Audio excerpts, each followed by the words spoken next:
Have you ever noticed how many ancient gods share strikingly similar stories? Born of a virgin, performing miracles, dying for humanity, and rising again as the divine son of a supreme deity? These themes appear across cultures long before the Bible was ever written. It raises a profound question. Are these Christian stories truly unique revelations, or are they retellings of much older myths, reshaped to fit a new faith? When we look back at the vast tapestry of human history, long before the birth of Christianity, we find ourselves immersed in civilizations that flourished with myths of gods who lived, died, and rose again. These myths were not mere entertainment. They were sacred narratives, woven deeply into the fabric of human consciousness. They were the mirrors through which ancient societies made sense of the mysteries of life, death, and rebirth. And it is within these stories, echoing across Egypt, Mesopotamia, Greece, and Persia, that we find intriguing parallels to what would later become the central narrative of Christianity, the death and resurrection of a divine figure. The question that naturally arises is this: was Christianity an entirely new revelation, a singular event in history? Or was it, in part, the continuation and transformation of themes that had already lived for centuries in the myths and spiritual traditions of humanity? In ancient Egypt, perhaps one of the most striking myths is that of Osiris. Osiris, the god of fertility, agriculture, and the afterlife, was loved by his people and revered as a bringer of life. According to the myth, Osiris was betrayed by his brother Set, who murdered him, cut his body into pieces, and scattered them across the land. Isis, Osiris's devoted wife, searched tirelessly for the fragments of his body, gathering them piece by piece until she resurrected him.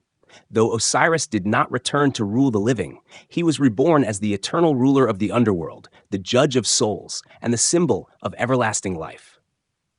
The Egyptians believed that through Osiris's triumph over death, they too could share an eternal life. This story, told thousands of years before Christ, reveals a profound truth: that the human imagination has long been drawn to the idea of resurrection as a pathway to hope and meaning. Meanwhile, in Mesopotamia, we encounter the tale of Inanna, the goddess of love, fertility, and war. In one of the earliest written myths, Inanna descends into the underworld to visit her sister, Ereshkigal, the queen of the dead. Stripped of her garments and power, Inanna is judged, killed, and hung on a hook. For 3 days and 3 nights, she remains lifeless in the underworld.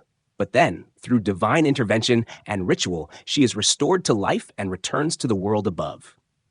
The detail of 3 days resonates powerfully, not only because of its symbolic significance in ancient cultures, but also because it foreshadows a theme that would become central in Christianity: the resurrection after 3 days. This parallel begs the question: when the Christian narrative took form, were these echoes of Inanna's myth already lingering in the cultural consciousness of the ancient Near East, ready to be woven into a new story? In Greece, we find the myth of Dionysus, the god of wine, ecstasy, and divine madness. According to Orphic tradition, Dionysus was torn apart by the Titans, his body consumed, and later brought back to life through the power of Zeus. The followers of Dionysus celebrated rituals of death and rebirth, often involving symbolic reenactments of his dismemberment and return. The purpose of these rituals was not merely remembrance, but transformation. By participating in Dionysian rites, devotees believed they could share in his divine nature and experience spiritual renewal. Here again, we see the archetype of a god who dies, suffers, and rises again, offering salvation to those who follow him. The resonance with later Christian sacraments, such as the Eucharist, where bread and wine symbolize the body and blood of Christ, cannot be overlooked. Turning to Persia, we encounter Mithras, a god whose cult spread widely in the Roman Empire, especially among soldiers. Mithras was often depicted slaying a bull, an act that symbolized the victory of life over death. His followers believed that by sharing in Mithras's sacrifice, they too could attain salvation and eternal life. The Mithraic mysteries involved initiation rites, sacred meals, and a promise of immortality, all themes that strikingly parallel early Christian practices. In fact, in the first few centuries after Christ, Mithraism and Christianity coexisted and competed for dominance within the Roman world. Both promised salvation, both centered on a divine figure, and both offered a path to eternal life. For many historians, this overlap raises critical questions about whether Christianity was influenced, directly or indirectly, by Mithraic traditions. What we begin to see is a pattern, not a single myth, but a recurring archetype that transcends culture and geography. The archetype of the dying and rising God is one of humanity's most enduring symbols. It speaks to a universal longing to make sense of the cycles of nature, the inevitability of death, and the hope for renewal. Ancient agrarian societies, watching crops die in winter and return in spring, naturally saw life as a cycle of death and rebirth. They projected this rhythm onto their gods, creating myths that reflected both the reality of their environment and the deepest desires of their hearts. These myths gave meaning to suffering and promised that death was not the end, but the beginning of something new. So when Christianity arose in the first century, it did not emerge in a vacuum. It was born into a world already rich with myths of resurrection, divine sacrifice, and salvation. The figure of Christ dying for humanity's sins and rising after 3 days would have resonated deeply with people who had grown up surrounded by these ancient stories. Was this resonance a coincidence? Or was it intentional, a way for early Christian teachers to frame their message in terms that would be immediately familiar and compelling to their audience? Some argue that the story of Jesus was entirely unique, a divine intervention that surpassed all previous myths. Others contend that Christianity adapted existing archetypes, reshaping them into a new narrative that carried profound spiritual power. This tension between originality and continuity is at the heart of our exploration. To deny the parallels between Christianity and earlier myths would be to ignore the evidence of history. Yet to dismiss Christianity as merely a copycat of older religions would also be too simplistic, failing to account for its distinct message and its transformative impact on the world. The truth may lie somewhere in between, that Christianity, like all great religions, arose from the fertile soil of human imagination, borrowing from what came before while also creating something new. What is undeniable is the emotional power of the resurrection story, no matter where it is found. Whether in Osiris, Inanna, Dionysus, Mithras, or Christ, the message is the same. Life triumphs over death, hope conquers despair, and through the divine, humanity is offered a path to eternal meaning. This is why these myths endured, why they were told and retold for thousands of years, and why the Christian story of Jesus would eventually capture the hearts of millions. From myth to meaning. The transition into Christianity. When we shift our focus from the myths of the ancient world to the emergence of Christianity, we find ourselves standing at a fascinating crossroads of history. Imagine being a person living in the 1st century Roman Empire, a world filled with temples, gods, rituals, and mystery religions. Every city square echoed with prayers to deities, every household altar held offerings, and every community gathered in rituals that promised renewal, protection, or salvation. Against this backdrop, Christianity did not simply appear out of nowhere. Instead, it entered a cultural and spiritual landscape that was already saturated with myths of dying and rising gods, divine mediators, and promises of eternal life. And yet, despite all these similarities, Christianity managed to carve out a distinct identity, one that eventually grew so powerful it would reshape the entire Western world. To understand this shift, we must first look at the Roman world as it existed when Christianity began. The Roman Empire was vast, stretching across Europe, North Africa, and the Middle East. Within its borders lived people of many cultures, each with its own religious traditions. Romans themselves were pragmatic about religion. They often absorbed the gods of conquered peoples, adding them to their already extensive pantheon. This inclusiveness created what historians call a religious marketplace, where people could choose from a wide variety of spiritual options. You could worship Jupiter, Isis, Mithras, Dionysus, or even a local river god. And in this crowded marketplace, a new religion needed to do something remarkable to stand out. Now here's where the story of Jesus entered.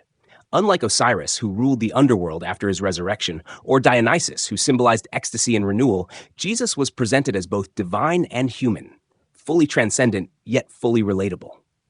He was not merely a god who suffered and rose again.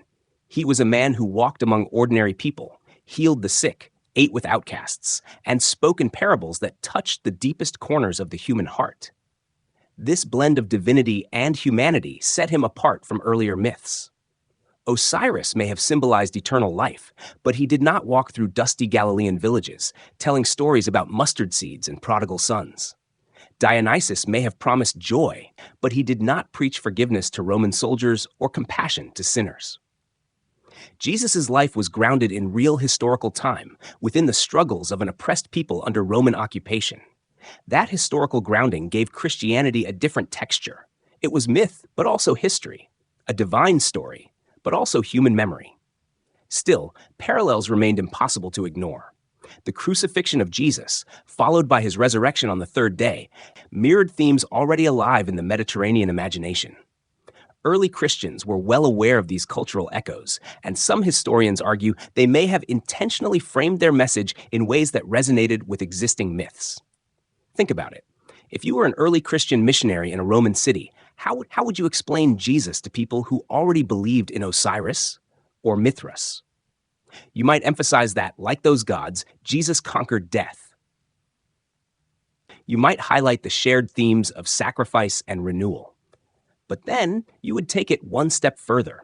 You would insist that this story was not just a myth, not just a symbol, but a real event in history. That insistence on historical reality became one of Christianity's most distinctive features. The Apostle Paul, one of Christianity's earliest and most influential voices, played a crucial role here.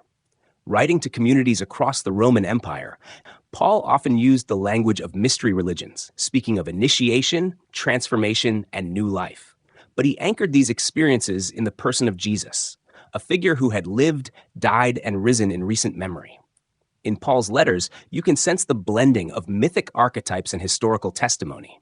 He spoke of dying with Christ and being raised with Christ, a spiritual rebirth that mirrored the agricultural cycles of Osiris or the ecstatic renewal of Dionysus, but which was grounded in the concrete event of the resurrection of Jesus. This was Christianity's great innovation. It did not reject the archetypes of the ancient world, but reinterpreted them, rooting them in history and offering them to everyone, not just initiates of a mystery cult. Another critical distinction was Christianity's emphasis on morality and love. While mystery religions often promised personal salvation through rituals, they rarely demanded a radical transformation of daily life. Christianity, however, called for love of neighbor, forgiveness of enemies, and care for the poor.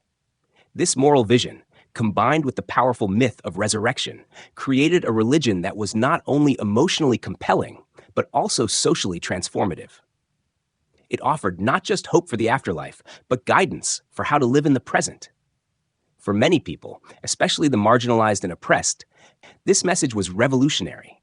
It meant that their suffering was not meaningless, that death was not the final word, and that their lives carried divine worth. At the same time, Christianity's rituals echoed familiar patterns from older traditions. Baptism, for instance, symbolized dying to the old self and rising into new life, much like the initiatory rites of other religions. The Eucharist, with its bread and wine representing the body and blood of Christ, carried striking similarities to Dionysian rituals, where wine symbolized the god's life force. But in Christianity, these rituals were infused with historical memory, the Last Supper of Jesus with his disciples, and thus took on a new depth. They were not just symbolic reenactments. They were acts of communion with a living, resurrected Christ. It is important to acknowledge, though, that not everyone in the ancient world saw Christianity as unique. Critics in the Roman Empire sometimes accused Christians of simply copying older myths. The philosopher Celsus, writing in the 2nd century, argued that the story of Jesus was nothing more than a retelling of pagan myths in Jewish clothing.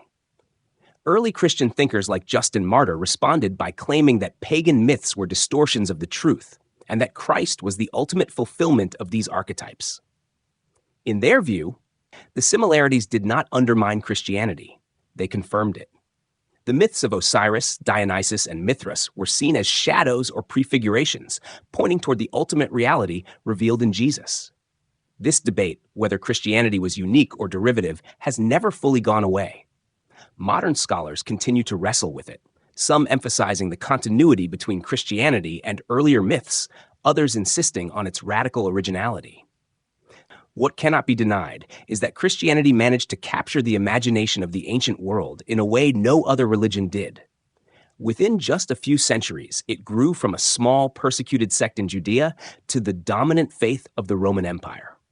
That transformation was not just about politics or power. It was about a story that resonated so deeply with human longing that it transcended cultural boundaries. And perhaps this is the key point. The myth of the dying and rising God was never just about crops, seasons, or celestial cycles. It was about the deepest questions of the human heart. What happens when we die? Is there hope beyond suffering? Does our existence carry meaning? Ancient myths answered these questions symbolically. Christianity answered them historically, claiming that a real person, in real time, had died and risen, and that his victory over death was a promise extended to all. The power of archetypes. Why the story resonated. If we pause for a moment and ask why the story of Jesus found such deep resonance in the ancient world, the answer lies not only in history, but in psychology. Myths survive across cultures because they speak to something fundamental in the human condition. They are not random stories. They are archetypes, recurring patterns that emerge again and again in human imagination. The dying and rising God, for example, is one of the most powerful archetypes because it mirrors the most basic cycles of existence: life, death, and renewal. People living in agrarian societies depended on the cycle of crops, the death of winter, followed by the rebirth of spring. They saw in nature a reflection of their own hopes, that death would not be the end, that life would somehow continue. When Osiris died and rose again, it was not just a story about a god. It was a story about them, about their crops, their families, their own mortality. Now imagine this psychological backdrop when Christianity emerged. The archetype of death and rebirth was already alive in the collective consciousness. People were primed to hear and respond to it. When early Christians proclaimed that Jesus had died and risen, the message landed on fertile soil. It echoed myths people already knew, but it also carried a new claim: that this story was not a symbol, but an event in history. The archetype was no longer abstract. It was embodied in a man who had walked among them, who had suffered under Roman crucifixion, and who had triumphed over death itself. This gave the archetype unprecedented weight. Psychologists like Carl Jung have argued that archetypes are part of the collective unconscious, universal symbols that surface across cultures because they reflect the shared structure of the human psyche. The figure of the dying and rising God, Jung would say, is one of those universal images. It represents transformation, the passage from suffering into renewal, the integration of loss into a larger wholeness. Whether people in the first century knew Jung's theories or not, they felt the truth of this pattern. And when Christianity gave that pattern a face and a name, Jesus of Nazareth, it unlocked a kind of spiritual recognition. People did not just hear the story, they felt it resonate in the deepest parts of themselves. But resonance alone is not enough. Many myths resonated, yet they remained local or faded into obscurity. What made Christianity different was that it combined resonance with accessibility. The mystery religions of the time, such as the cult of Mithras or the Eleusinian mysteries, were often secretive. You had to be initiated, sometimes through elaborate rituals, and the teachings were reserved for insiders. Christianity, by contrast, threw open the doors. Its message was not limited to the educated elite, the wealthy, or the initiated. It was for everyone, slaves and free, women and men, rich and poor. The archetype was democratized. Suddenly, the promise of life beyond death was not hidden in temples, but proclaimed in marketplaces. Anyone could belong. Anyone could be transformed. This inclusivity was revolutionary. In a world stratified by class, gender, and status, Christianity offered a community where those divisions could, at least in theory, dissolve. There is neither Jew nor Greek, slave nor free, male nor female, wrote Paul, for you are all one in Christ Jesus. To people who had been excluded from power or meaning, this was not just a spiritual claim, it was liberation. The archetype of death and resurrection became more than a symbol. It became a lived experience of equality, belonging, and hope. It's also worth considering the emotional power of the Christian story compared to its mythic predecessors. Take Dionysus, for example, the god of wine, ecstasy, and rebirth. His myth carried energy, joy, and liberation, but it did not necessarily address the problem of human suffering in a personal way. Christianity, on the other hand, placed suffering at the center of its narrative. The cross was not an accident, it was the focal point. Jesus did not simply die. He was betrayed, humiliated, tortured, and executed in one of the cruelest ways imaginable. For ordinary people who knew suffering firsthand, who lived under oppression, poverty, and disease, this was not a distant myth. It was their story. A God who suffered with them, who felt their pain, and who triumphed over it, offered a depth of compassion that other myths lacked. This is where archetype meets empathy. The Christian story was not just about renewal in the abstract, it was about solidarity in suffering. It told people that their pain mattered, that God Himself had entered into it, and that through it, new life could come. In this sense, Christianity transformed the archetype. It did not just recycle the old myth of death and rebirth, it infused it with profound emotional realism, and that realism gave it staying power. Another factor was narrative simplicity. Many ancient myths were complex, with layers of symbolism, multiple gods, and overlapping stories. Christianity distilled the archetype into a single linear narrative: creation, fall, redemption, resurrection. It offered clarity in a world of confusion. For people trying to make sense of their lives, the simplicity of the gospel was compelling. You did not need to memorize dozens of deities or master esoteric rituals. You needed only to trust in one story, one figure, one path. That clarity made the archetype not only accessible, but unforgettable. Over time, the church reinforced this archetype through ritual, art, and community life. Every baptism reenacted the death and resurrection of Christ. Every Eucharist remembered His sacrifice. Every Easter proclaimed His triumph over death. The story was not told once. It was lived repeatedly. This repetition etched the archetype into the cultural memory of entire civilizations. Even today, long after people may have stopped believing literally in resurrection, the symbol continues to shape art, literature, and psychology. We still tell stories of transformation, of death followed by renewal, of suffering, leading to strength. The archetype is immortal, and Christianity gave it one of its most enduring forms. And yet, it's important to acknowledge the tension this creates. If Christianity drew on existing archetypes, does that diminish its originality? Does it make it just another myth? Some would say yes, that Christianity is simply one more iteration of the universal story of death and rebirth. Others would argue that its power lies precisely in this continuity, that it fulfilled what humanity had been yearning for all along. Perhaps the truth lies somewhere in between. Christianity was not created in a vacuum. It emerged from a world rich with mythic imagination. But in shaping those myths into a historical narrative centered on compassion, inclusivity, and moral transformation, it created something profoundly new. Ultimately, what matters is not whether Christianity invented the archetype, but how it embodied it.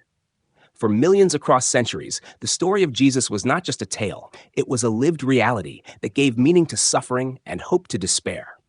It carried the weight of myth and the specificity of history, the universality of archetype, and the intimacy of personal experience. That combination proved irresistible. Leaders, authority, and the building of a movement. When we think about why Christianity spread so far and so fast, it's tempting to focus only on the story, the archetype of death and rebirth, the message of hope and inclusivity. But stories alone don't build institutions. They inspire, yes, but they also need interpreters, organizers, and leaders to shape them into a movement that can endure across decades and continents. Christianity, in its earliest days, produced leaders who understood the power of narrative, but also the necessity of structure. They were not just preachers of faith. They were architects of community, translators of meaning, and visionaries who could take a fragile message and give it staying power. The most obvious example is the Apostle Paul. If Jesus was the heart of the Christian story, Paul was its voice. He never met Jesus in life, yet his letters, written to scattered communities across the Roman world, became the backbone of Christian theology. Paul was brilliant in his ability to take a localized Jewish story and frame it in universal terms. To Jews, Jesus was the fulfillment of prophecy. To Gentiles, Paul explained Jesus as the embodiment of a universal truth about sin, redemption, and grace. In doing this, Paul widened the appeal of Christianity beyond the borders of Judaism. He reframed what might have remained a sect within Judaism into a faith that could embrace all nations. But Paul's genius wasn't just intellectual, it was organizational. He traveled relentlessly, establishing networks of small communities. These weren't grand cathedrals or institutions yet. They were gatherings in homes, often of the marginalized, the poor, the outsiders. But through letters, visits, and trusted co-leaders, Paul created a web of communities bound not by geography, but by shared story and ritual. That network gave Christianity resilience. When one group faltered or faced persecution, others carried on. Leadership in early Christianity also meant the careful use of authority. Leaders didn't just tell stories, they interpreted them. In a world where dozens of myths and philosophies competed for attention, interpretation was power. Who got to say what Jesus' death meant? Who decided which stories were authoritative? This is where early leaders began to shape a canon, slowly deciding which texts would guide the movement and which would be set aside. It's easy to underestimate how radical this was. By choosing and preserving certain writings, Paul's letters, the four Gospels, later the Acts of the Apostles, leaders gave the movement a coherent voice. Without those decisions, Christianity might have fragmented into countless rival sects, as many mystery religions did. The role of leadership also had a moral dimension. Leaders weren't just organizers, they were models of the story they preached. Many of them suffered persecution, imprisonment, and martyrdom. Their willingness to suffer for their faith made the Christian story tangible. When believers saw their leaders endure torture or death without renouncing their faith, it reinforced the archetype of resurrection and renewal. The leader became a living parable. This gave the movement credibility and emotional power. It's worth noting that leadership in early Christianity was not always hierarchical in the way later church structures became. In the earliest communities, roles were often fluid. Women played significant roles, hosting gatherings, teaching, and even leading in some contexts. Slaves and free men sat at the same table. Leadership, at least in theory, was rooted not in social status, but in spiritual maturity and service. This contrasted sharply with the rigid hierarchies of Roman society and made the Christian movement attractive to those who were excluded from traditional power structures. Still, leadership also had to wrestle with challenges. Diverging interpretations of Jesus' message threatened to fracture the movement. Some argued that Gentile converts must follow Jewish law. Others, like Paul, resisted. Some communities emphasized ecstatic experiences of the Spirit. Others focused on order and discipline. Leaders had to balance freedom with cohesion, openness with boundaries. In this sense, early Christianity was not just a spiritual experiment, but a social one, testing how diverse people could be bound together by a common story without falling apart. Here's where the comparison to other movements is illuminating. Take the mystery cult of Mithras, for instance. It was popular among Roman soldiers and shared themes of sacrifice, initiation, and salvation. Yet, it remained exclusive, tied to military life, and lacked a broad social base. Or consider the Stoic philosophers, whose teachings about virtue and reason appealed to intellectual elites. Their ideas influenced culture deeply, but they never became a mass movement. Christianity succeeded where others didn't because its leaders found ways to hold together diversity, to articulate a universal message, and to embed that message into everyday life. Leadership also meant negotiating with power. For the first 3 centuries, Christianity existed under the shadow of Roman suspicion. Leaders had to navigate the tension between loyalty to the empire and loyalty to Christ. Some were executed as traitors, others tried to find accommodation. But the persistence of leadership, even under persecution, ensured that Christianity never disappeared. By the time Emperor Constantine legalized Christianity in the 4th century, the church already had a network of leaders, texts, and practices that could step into a more public role. Without those early centuries of careful leadership, Christianity might not have survived long enough to become Rome's official religion. We should also consider the psychological aspect of leadership. For many believers, the story of Jesus was overwhelming. It promised transformation, but it also raised countless questions. How should we live now? What does freedom mean? What about suffering? Leaders provided answers, or at least frameworks for wrestling with those questions. They acted as interpreters not only of texts, but of life itself. And this interpretive role gave people stability. In a world of uncertainty, having leaders who could connect daily struggles to a larger narrative was profoundly comforting. Modern parallels make this even clearer. Think of how leaders in social or political movements today frame events in ways that give people meaning. Martin Luther King Jr., for instance, didn't just demand civil rights. He cast the struggle in the language of biblical justice and national destiny. Leaders today, just like early Christian leaders, harness stories to mobilize communities. The pattern repeats because humans need both story and structure, both inspiration and organization. Of course, leadership also brought risks. Authority can be abused, and over time, some leaders did exploit their power. The church eventually developed hierarchies that mirrored the very structures of empire it had once resisted. But in the earliest days, leadership was less about domination and more about survival, service, and vision. Without those leaders, the archetype of death and resurrection might have remained an inspiring story, but nothing more. With them, it became the seed of a global faith. In the end, the role of leaders in early Christianity shows us something vital. Ideas alone rarely change the world. It is people, fallible, courageous, flawed, and inspired, who embody those ideas, organize them, and pass them on. The leaders of the early church were not perfect, but they were relentless. They believed the story was worth living and dying for. And in their commitment, they transformed Christianity from a fragile sect into a force that would reshape history. Persecution and the paradox of growth. It seems counterintuitive at first. How could persecution, torture, imprisonment, public executions ever fuel the growth of a movement? Shouldn't fear crush dissent, silence voices, and drive believers into hiding? And yet, history shows us a strange paradox. The more early Christians were persecuted, the stronger their movement became. To understand why, we need to look not just at the brutality of persecution, but at the psychological, social, and narrative dynamics it unleashed. From the perspective of the Roman Empire, Christianity was dangerous. Not because Christians were violent revolutionaries, they weren't, but because they refused to conform. They rejected emperor worship, one of the central symbols of Roman unity, and they insisted on allegiance to a higher power. That refusal was seen not only as religious stubbornness, but as political treason. In an empire obsessed with order and loyalty, such defiance could not be tolerated. So, Christians were arrested, beaten, thrown to lions, burned alive, or crucified. But here's the paradox. Every act of persecution reinforced the very story at the heart of Christianity. The archetype of death and resurrection, of suffering followed by renewal, was reenacted in the lives of its followers. When Christians faced death without renouncing their faith, they became living examples of the narrative. Their bodies became the stage on which the gospel was performed. For onlookers, this was powerful.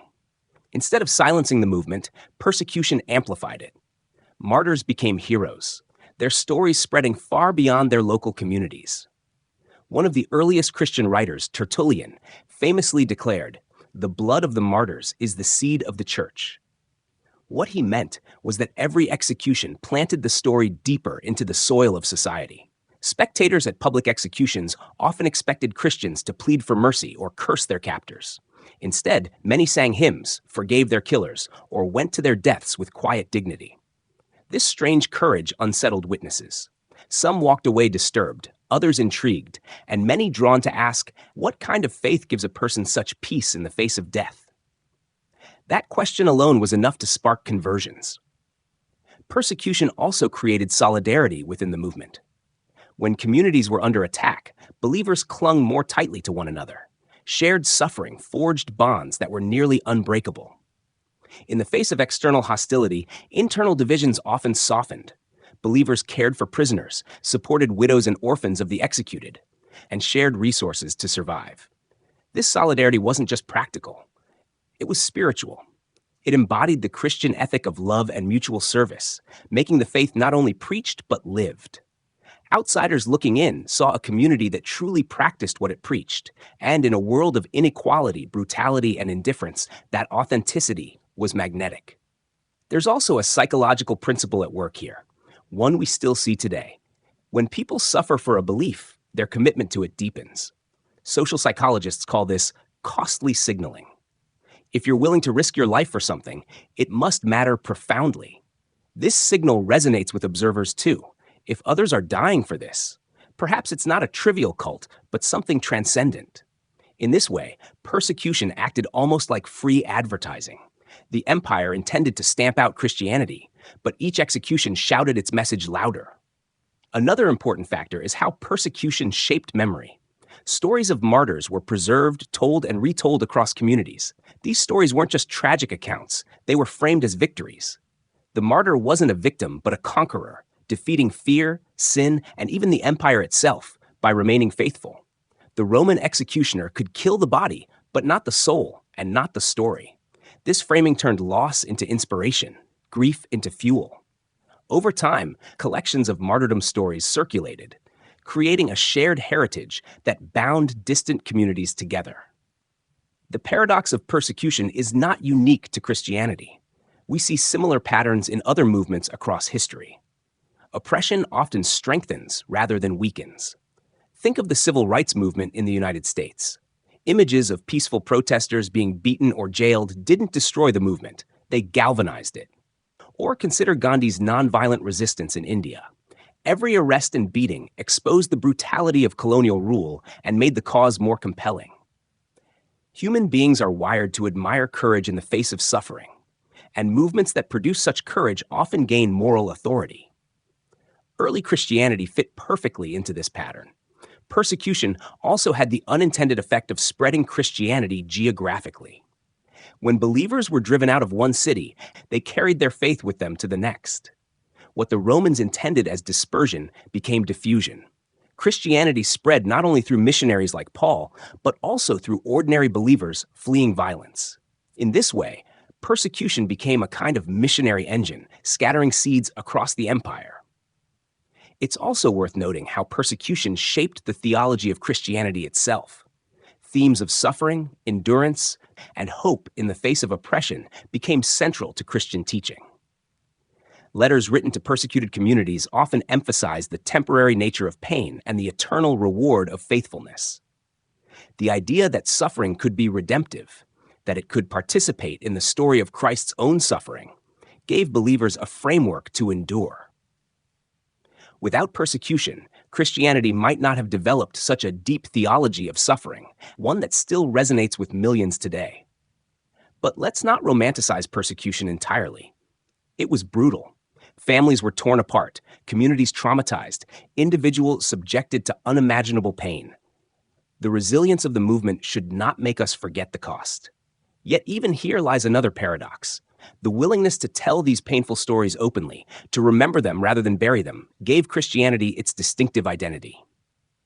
It was a faith that did not shy away from suffering, but embraced it as the path to renewal. Compare this to other religious movements of the time. Mystery cults often promised salvation through secret knowledge, accessible only to initiates. Their rituals were hidden, their teachings guarded. Christianity, by contrast, put its suffering on public display. It wasn't about secret initiation, but about bearing witness, sometimes literally in front of crowds. This openness, combined with the courage of martyrs, gave the movement a credibility and universality that mystery religions lacked. What persecution did then was paradoxical but powerful. It revealed the weakness of violence and the strength of conviction. The empire, with all its legions and power, could not silence a faith carried in fragile, ordinary people. Instead, it amplified that faith, turning martyrs into symbols, stories into movements, and communities into networks of resilience. In modern times, we continue to see this paradox. Movements that face opposition often gain strength from it. Every act of repression can be turned into a story of courage, every wound into a seed of solidarity. Christianity's history of persecution is one of the clearest demonstrations of this pattern. The empire tried to erase it. Instead, the empire gave it a stage. So, when we ask why Christianity, out of all the movements of its time, survived and flourished, we must look here as well. It wasn't just the story of resurrection told in words, it was the story of resurrection lived out in the lives and deaths of ordinary believers. Persecution, meant to crush, became the crucible in which the faith was tested, purified, and spread. And in that paradox, we find one of the great mysteries of history. That sometimes the very forces meant to destroy a movement are the ones that ensure its survival. Adaptation and cultural integration. If persecution tested Christianity's strength, adaptation ensured its survival. No movement can grow across centuries and continents without the ability to bend, absorb, and reinterpret. And Christianity, far from being a rigid system frozen in time, proved remarkably flexible. Its genius was not only in its message, but in its ability to translate that message into different cultural languages without losing its core. This adaptability, more than any single event, explains how a small sect from Judea became a world religion. Let's begin with a simple question. How do you make a foreign idea feel like home? The Roman Empire was vast, with dozens of cultures, languages, and traditions. For Christianity to spread, it couldn't remain tied to Jewish customs alone. At first, this was controversial. Some early believers insisted that anyone joining the movement should fully adopt Jewish law, circumcision, dietary restrictions, festivals. But others, like Paul of Tarsus, argued that the essence of Christianity wasn't in the cultural details, but in the universal message: faith, grace, love, and transformation. This debate was fierce, but ultimately the adaptive side won. Christianity became a faith that could root itself in many soils. Take language as an example. The earliest Christians spoke Aramaic, the language of Jesus and his disciples. But as the faith spread, it shifted into Greek, the lingua franca of the Eastern Empire. This wasn't just a translation, it was a transformation. Greek concepts, logos, word, reason, agape, selfless love, soteria, salvation, gave Christian ideas new resonance. Later, Latin became the dominant language of Western Christianity, shaping theology for centuries. At each stage, Christianity absorbed the intellectual and cultural frameworks of the people it encountered. Instead of demanding one cultural form, it allowed multiple expressions. This adaptability extended to rituals and festivals. Many of the dates we now associate with Christian holidays were layered on top of older traditions. Christmas, for instance, was placed near the Roman festival of Saturnalia and the celebration of the winter solstice. Easter overlapped with spring fertility rites. These weren't coincidences, they were strategies. By aligning with familiar rhythms of life, Christianity made itself accessible. What was once pagan became baptized, so to speak, infused with new meaning while retaining the comfort of tradition. Art and architecture tell a similar story. Early Christians met in homes or hidden catacombs, but as the faith gained legitimacy, it adapted Roman architectural styles for its own use. The basilica, once a civic building for law and commerce, became the template for churches. Mosaics, frescoes, and later stained glass drew from local artistic traditions, giving the faith visual language that spoke to the people. In Ethiopia, Christianity integrated with local customs, producing rock-hewn churches. In Ireland, it wove Celtic motifs into illuminated manuscripts. Each culture left its imprint, making Christianity simultaneously global and local. This flexibility wasn't without tension. Some worried that adaptation diluted the purity of the faith. Others feared syncretism, the blending of incompatible beliefs. But here's the key. Christianity's core narrative, God entering human history, life conquering death, love overcoming sin, remained intact. The details shifted, the packaging varied, but the story endured. And that story was flexible enough to inhabit many worlds. One of the most fascinating aspects of this adaptability is how Christianity redefined power. In Roman culture, power was often expressed through dominance, military might, and hierarchy. Christianity reframed power as service, humility, and sacrifice. Yet, as it entered imperial structures, it also absorbed elements of hierarchy and authority. Bishops took on roles that mirrored civic officials. Councils resembled Senate gatherings. The church, in adapting to Rome, also Romanized itself. Some critics see this as compromise, others see it as genius. Either way, it made the faith intelligible to a Roman audience. We see similar patterns in later centuries. When Christianity reached Northern Europe, it encountered warrior cultures that valued honor, loyalty, and courage. Instead of rejecting these values, Christianity reinterpreted them. Saints became spiritual warriors, monasteries became fortresses of prayer, and the cross became a symbol of victory over death.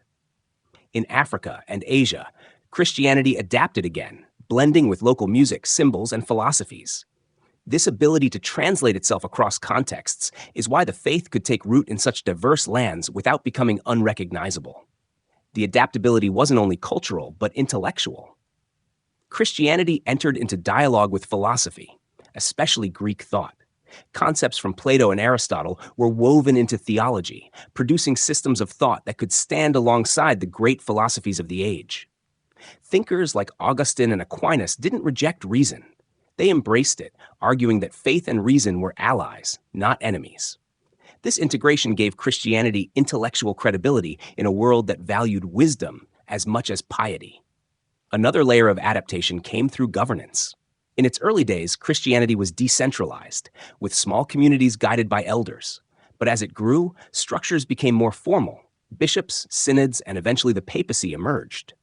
This organizational adaptation allowed the movement to survive transitions, crises, and expansion.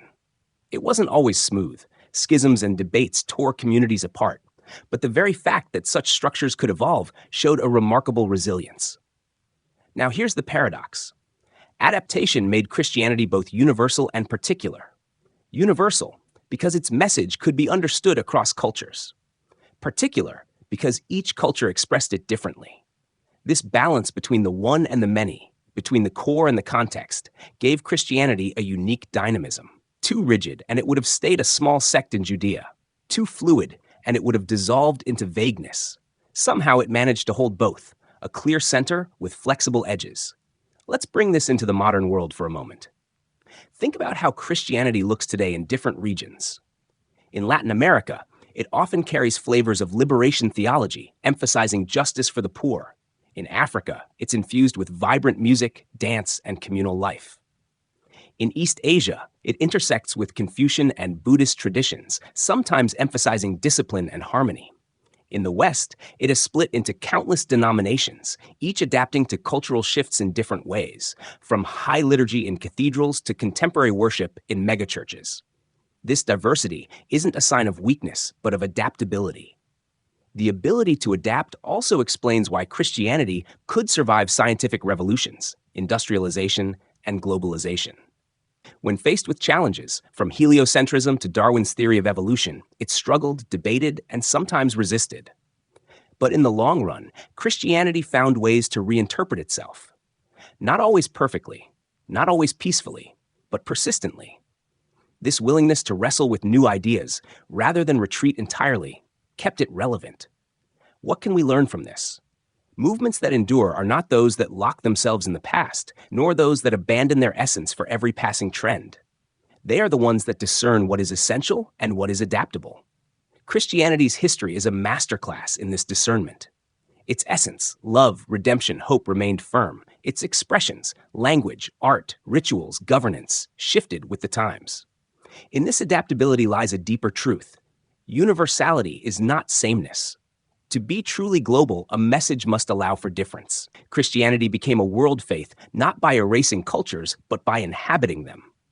Each culture gave it a new face, and yet behind every face was the same story of a God who enters human history. So when we look at the astonishing spread of Christianity, we can't just credit its story or its martyrs. We must also credit its adaptability. It knew how to survive not only lions and emperors, but also foreign languages, strange customs, and unfamiliar philosophies. It knew how to become Roman without ceasing to be Christian, how to become European, African, Asian, Latin American, always translating, always incarnating, always finding a home. And perhaps that's the most remarkable thing, that a movement rooted in a particular man, in a particular place, at a particular time, could transcend all particularities without losing itself. That paradox, the local made universal, the eternal made adaptable, explains why Christianity not only survived but flourished. Leadership and organizational structure. When we think about the survival of Christianity, we often focus on its message, its martyrs, or its adaptability. But there's another factor, one that might seem less glamorous yet, is equally crucial. Leadership and organization. A message, no matter how powerful, needs people to carry it forward. A movement, no matter how inspiring, needs structures to give it stability. Christianity, from its earliest days, showed an uncanny ability to develop both. Let's start at the beginning. Jesus himself didn't leave behind written texts or a detailed institutional blueprint. Instead, he gathered a small group of disciples, ordinary men and women, fishermen, tax collectors, people of little social status, and invested in them. His leadership was relational rather than bureaucratic. He modeled service, humility, and compassion, turning leadership into an act of care rather than dominance. "Whoever wants to be first must be servant of all," he said. That inversion of power set the tone. But once he was gone, the question became, how do you sustain a movement without its founder? The answer lay in community structures. Early Christian groups were often small, meeting in homes. Leadership emerged in the form of elders, deacons, and bishops, roles that provided guidance, teaching, and care. These weren't just figureheads. They were anchors of stability in uncertain times. They organized gatherings, preserved teachings, and ensured that the faith was passed down. Unlike many movements that dissolve after their leader's death, Christianity had a system that allowed it to outlive its founder. Paul of Tarsus played a crucial role here. Beyond being a missionary, he was an organizer. His letters reveal a man constantly managing disputes, encouraging leaders, and building networks. He established churches in major cities and kept them connected through correspondence. He appointed leaders and gave practical advice on how communities should function. In a sense, Paul acted like the first regional manager of Christianity, ensuring that the faith didn't fragment into isolated pockets, but grew as a connected network. This organizational instinct proved vital as the movement expanded. Different communities faced different challenges, from persecution to doctrinal disputes. Without some kind of structure, fragmentation was inevitable. Councils began to emerge, where leaders from different regions gathered to settle disputes and affirm shared beliefs. These councils didn't eliminate conflict, far from it, but they provided a mechanism for unity. The Council of Nicaea in 325 CE is a famous example where bishops debated the nature of Christ and produced the Nicene Creed, a statement of belief that still shapes Christianity today. What's fascinating is how this organizational development mirrored the structures of the Roman world. The Roman Empire was vast, and it thrived because of its administrative genius: roads, governors, laws, and systems that connected distant regions. Christianity, growing within that empire, adopted similar principles. Bishops functioned like regional governors of the church, ensuring order in their areas. Metropolitans oversaw multiple bishops, creating layers of authority. Eventually, the Bishop of Rome, later known as the Pope, emerged as a central figure, partly because of Rome's political importance. This structure did two things. It gave the faith resilience against external pressure and cohesion against internal division. When persecution came, leadership helped communities stay organized underground. When heresies or disagreements arose, councils provided a way to settle disputes. The church wasn't just a loose collection of believers. It was a body with leaders, rules, and systems. That's why it could survive when other movements faded into history. But leadership in Christianity wasn't only about authority. It was also about inspiration. Figures like Augustine of Hippo, Athanasius, and later Francis of Assisi became role models not because they held office, but because they embodied the faith in compelling ways. Their lives gave credibility to their words. A hierarchical structure might provide order, but it was the charisma and integrity of leaders that gave life to the movement. This balance between institutional authority and personal inspiration was key. Consider monasticism. Starting with figures like Anthony of Egypt, men and women withdrew into deserts and monasteries to live lives of prayer and discipline. At first glance, these seem like isolated individuals, but over time, they created organized communities with rules, leaders, and systems. Monasteries became centers of learning, agriculture, and charity. Their disciplined structures preserved texts, educated future leaders, and provided stability during chaotic centuries. In some ways, monasteries were like the hard drives of medieval Europe, storing wisdom and passing it on. Without their organizational discipline, much of the Western intellectual tradition might have been lost. Leadership also played a crucial role in expansion. Missionaries like Patrick in Ireland or Cyril and Methodius in Eastern Europe didn't just preach, they organized communities, translated texts, and trained leaders. Their work ensured that Christianity wasn't just a passing wave, but a rooted presence in new lands. They didn't simply add numbers, they built structures that lasted. Now let's reflect for a moment. Leadership in Christianity has always walked a fine line between service and power. On one hand, the model of Jesus emphasized humility and care. On the other, as the church grew, positions of authority brought prestige, wealth, and influence.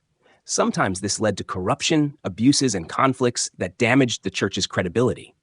Yet even through these failures, the basic structure held. The system was resilient enough to survive flawed leaders. That resilience, paradoxically, is part of why Christianity endures. In the modern era, leadership and organization continue to matter. Think of global denominations with networks of schools, hospitals, and charities. Think of local churches where pastors provide not just sermons, but community leadership, counseling, and guidance. Even in its most contemporary forms, Christianity relies on leaders to embody and transmit the faith, and on organizational structures to sustain it. So what's the deeper takeaway here? Movements rise on passion, but they endure on structure. Ideas inspire, but institutions preserve. Christianity had both. It had the passion of martyrs and missionaries, but also the organizational genius of councils, bishops, monasteries, and networks. It had leaders who could articulate vision and leaders who could build systems. That combination of charisma and structure, spirit and organization is rare. And it's why Christianity outlasted empires, kings, and countless other movements. In the end, leadership and organization may not sound as dramatic as miracles or martyrdom, but they are the skeleton that gives the body strength. Without them, Christianity might have remained a small sect remembered only in history books. With them, it became a living, breathing faith that has shaped civilizations. Doctrine, theology, and the intellectual framework. While leadership and organization gave Christianity stability, doctrine and theology gave it intellectual depth. A movement can survive without structure for a while, but to endure across centuries, it needs a framework that explains the world, gives meaning to suffering, and justifies moral action.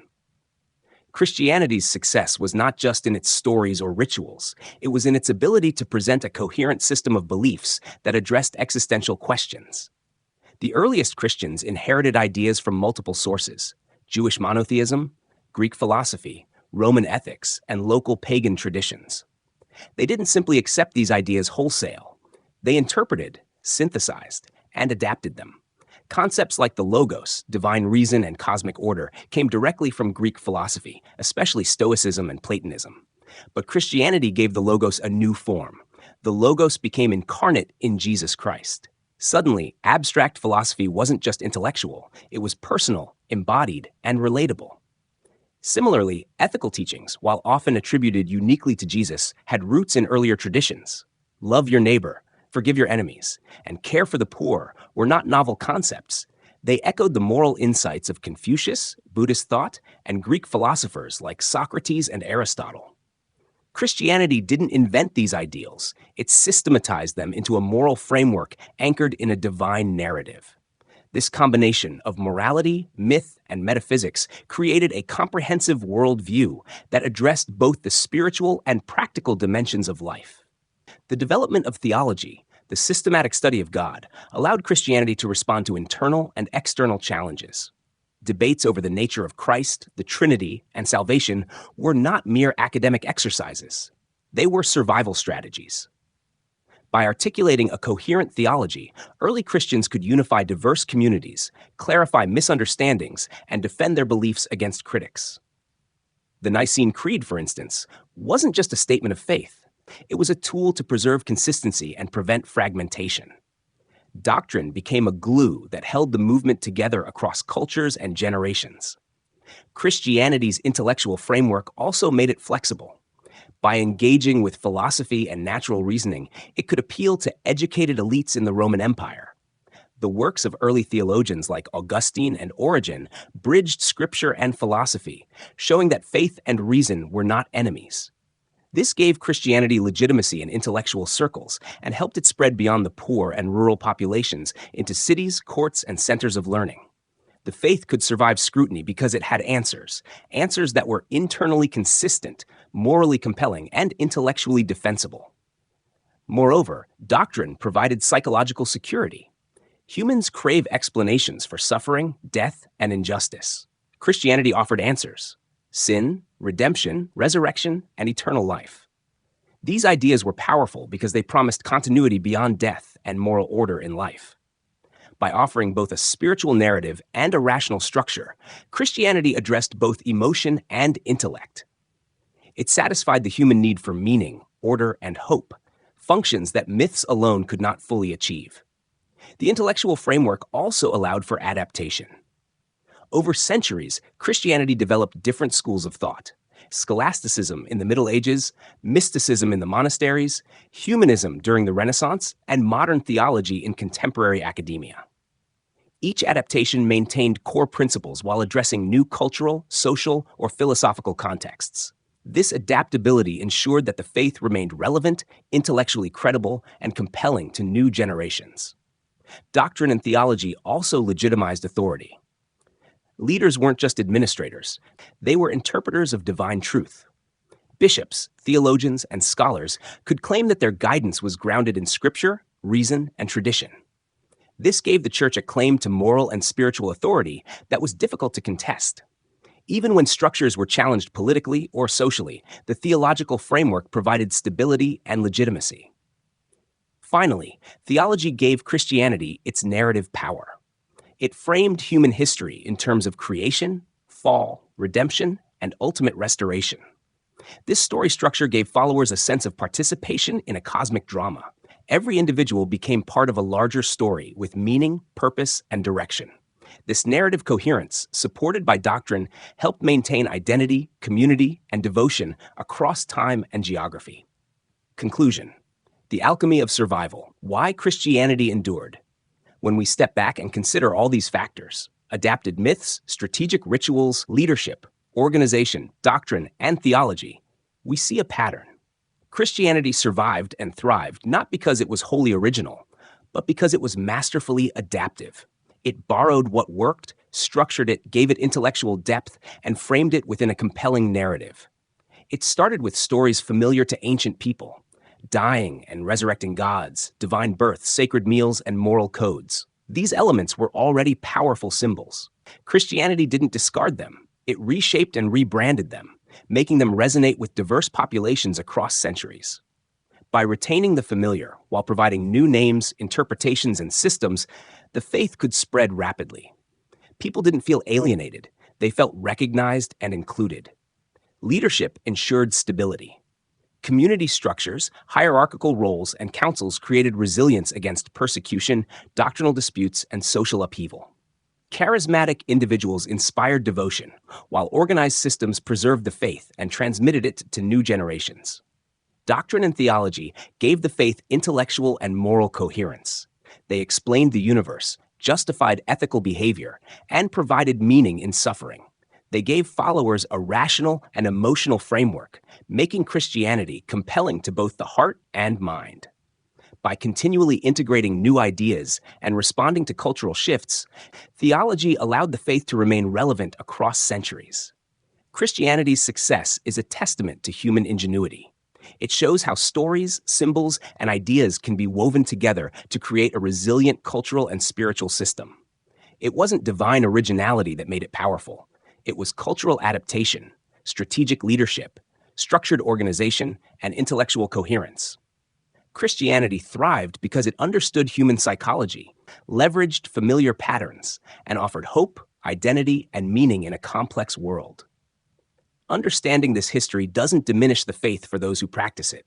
It simply highlights the human genius behind it, the ability to adapt, preserve, and inspire. Christianity endured not as a static revelation, but as a living, evolving tradition. It absorbed what came before, built upon it, and spread through strategy, structure, and narrative. That's why, 2,000 years later, it remains one of the most influential forces in human history. In essence, Christianity is a mirror of human creativity. It shows how we take stories, symbols, and ideas and transform them into meaning, belonging, and purpose. The myths it inherited, the rituals it adopted, the leadership it established, and the doctrines it developed all combined into a system that was bigger than any individual, bigger than any single culture, and more enduring than the empires in which it arose. And that, perhaps, is the most remarkable achievement of all.